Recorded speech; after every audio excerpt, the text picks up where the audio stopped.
Hey, what's up everyone, Blade here, and welcome back to another video of 7 Deadly Sins Origins. Inside today's video, guys, we're going to be going over should you summon for Daisy or not here. Now, this little fairy, without a doubt, is stinking up. She's just OP. She's awesome. You can barely see her on the screen because she's currently doing her little emote there. But it's freaking awesome to actually use this unit, and honestly, I knew she would be as good as she is, but not as good as I fully expected, because I won't even lie to you, the second I got my hands to play this dang character, my expectations were even better. Like, it's getting to a point that I'm starting to want to dupe her out at least once here. So we're gonna go ahead and go over all of her kits and explain exactly why each one is pretty darn good, and I'm gonna also showcase at least the one I like the most, which is the shock one, seeing that it is very helpful for taking down the enemy. So without further ado, let's get straight into the video.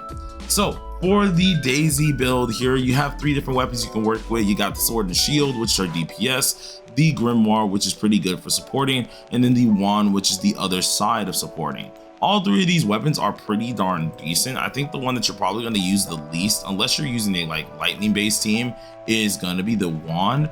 The sword and shield honestly hits pretty darn hard, which is very surprising expecting how this character does go. She's already able to hit crazy numbers at low builds, such as 120k, 200k easily, and these are just based on her little charge up wind up attack that she can easily do.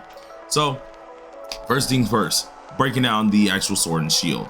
Sword and shield itself, you're gonna have the gluttonous sword and shield, which is gonna help you out in the earth attack, seeing that this is mainly her earth DPS. If you are using the earth team, in which if you're trying to use Deanne as a burster, this works out even better for you, because then she gets to have all the elements to her disposal and pretty much just dump out as much damage as possible.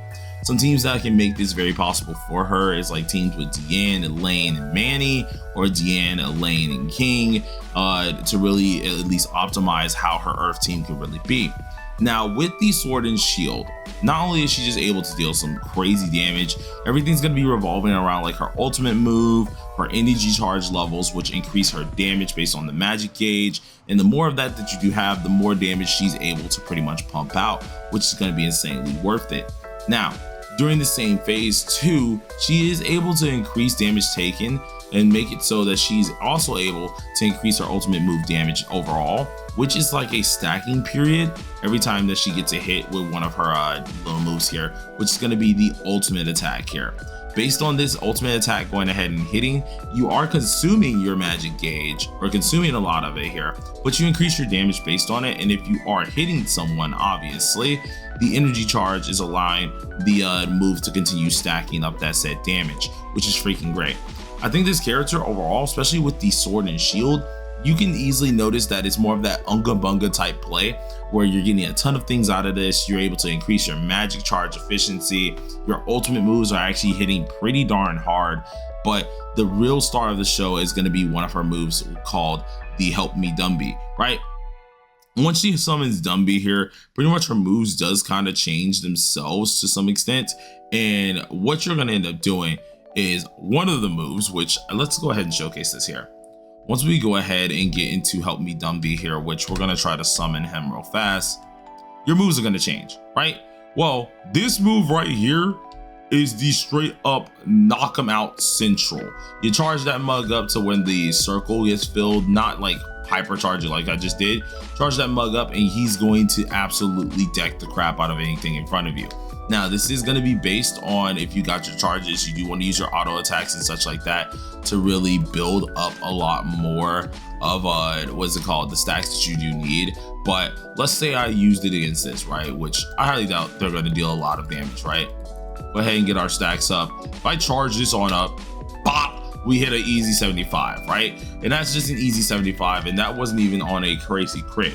So if we do something like this, in which hopefully we can hit a crit to test this out for you guys, but charge up, bank, 116 over there, right? And that's just a small thing that she can do. I don't even have her built on crit yet, and the character can just thrash out damage like that at a given moment, and it's just honestly up to her bear deciding your fate at that point in time. So that's going to be your main gimmick to this. Of course, you do have your main ults, which also does a lot of damage, but that is the star attraction of the entire build. So the character herself, is very, very powerful, surprisingly enough here. And I do understand and I do like her skill set when it does come down to it. Also, of course, as long as you have the passive, you're increasing your magic charge, meaning it's going to be very, very quick for you to get your ult anyways. So the sword and shield does excel at that. Now going to the other weapon here, which is going to be her grimoire, her whole kit changes, obviously, seeing this is more of her lightning kit. Cool part about this is it is not only tied to lightning characters. This overall is like a very good support character in which you get yourself a good 15% of crit damage off of it. And then her little static charge here is allowing you to decrease crit resistance as long as you hit a electromagnetic. Well, you're usually going to be hitting that off of a normal attack anyways, especially if you have the shocking street lamps up, which are these two little, I guess you would call them turrets, that shoot out these electric little bolts. If you are using a lightning character, you get an extra 2% and a 1.5% crit chance, which can stack up to 20 times, which is very powerful for lightning characters. But if you're not, you get a crazy nice stun, and that can be on the enemy itself on top of the crit damage that's already on here, which just allows you to do some destructive type combos. It's very great, very, very cool to actually see it in action here. So for example, the crit damage looks something like this here, which you just have this little thing around you. I always call it like the honeycomb or something like that. So you would end up popping this here, and then you pop the second one. And what they're gonna do is they'll attack anything in that said vicinity. Well, as long as you're getting the electromagnetic here, obviously there is a chance that you end up going ahead and stunning once you build up enough bar, and that just pretty much makes it so you're able to have some fun. Alongside of this buff actually does last for quite some time here, so you should be able to get some damage on off without any problems occurring here. So as you see, we still have our buff on. I think it should go off very soon or something like that, but it is freaking great. This is going to be like your main deal for make sure you're getting the crit damage off and everything that you want when it comes down to this character. The shock is mainly just a bonus point. If you're using lightning units, this is going to be insane for you. But then she has a crazy ult as well called Fruit Barrage that decreases crit defense by 50% for 10 whole seconds, which is also very, very powerful because we're already taking down crit resistance. We're upping our crit damage. We're now taking down their crit defense. And if you pair it with also Meliodas' ult here, which they do have a combined ult together, that's even hardcore, even more, what's it called, defense that we can get down off on the enemy. So it's honestly a very scary moment in time because either way, this ult that she does have, or at least the rest of the things that she's able to do paired with the ult, honestly makes her a very, very huge problem here. And I think a lot of people are going to notice it when they do play with the character themselves, especially when they're really kind of like experimenting a little bit more. Now, the book I'm using is this one. I think it's probably one of her best books, but this isn't the build guide video, so I'm not going to talk about it too much. I do think, without a doubt though, number one in her slots of using, this grimoire is definitely the one. You get too much out of it. You're helping out your lightning characters, you're helping out your overall characters. Heck, you can even get up your attack speed if you do it correctly, which is just insanely freaking busted. So this is actually great for her book, being her number one probably weapon. Then of course we have her wand. Now her wand is the one that I've used a little bit, haven't used all too much. This one is kind of more for my like wind characters here. You're able to, of course, decrease the enemy's crit resistance, but that's mainly going to be off of your seed bomb. If you're going to use this a decent bit, it's pretty decent. It also can result into stunning an enemy if you do get a critical hit. So I mean, like, this is also more of a stun one as well. So I mean, it could come in handy, but most of the buffs are going to be towards like your wind related characters.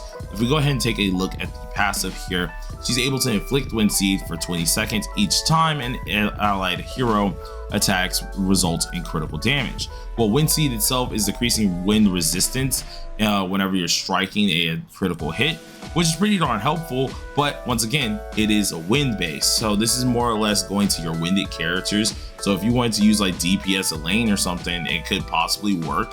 But or probably using Hauser, yeah, it could probably work. But it's gonna be the only two characters for a little bit until we get more winded characters, which makes me feel like this isn't all too worth. Because unlike the lightning one, where we have several different reasons or several different things that make this really, really good here, this one is mainly tied to our wind people, in which the main thing that we're getting out of this is, I guess, a little bit of crit chance if we're in a stance, which is coming from the flash fruit one here, where she's able to up the allied hero's crit chance, and you could very well get a stun off of, but you're mainly just getting the crit chance itself. And then I think the other helpful thing is just straight up a bunch of wind resistance decreases. So it's really just the one thing with crit chance that's helping you out, while everything else is meant for like our wind characters.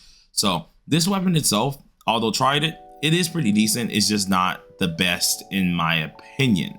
So we'll see how that goes in the future though. Now, I think she does have a decent set itself, or at least a couple decent skins here that are going to be buffing her. One of her skins actually do allow her to help out her energy charge and stuff, which is going to be this one, being the small explorer. I would say that the energy charge attacks is more or less going to be helpful for a lot of your DPS type Daisy and Dumby type deal. So I mean, like, that's more for DPS. If you wanted something that was more like a supporter type deal, you'd probably be using this outfit. Both of her outfits are actually exceptionally good because her kit is already good, so I do think it could be a little bit worth it depending on how far you want to go. But do keep in mind here, the crit chance bonus that we do get is mainly going to be helpful for her lightning characters. So do keep that in mind too, that it's a little bit of a sad moment there, but you do get more crit damage out of it. So I mean, like, hey, could be very helpful.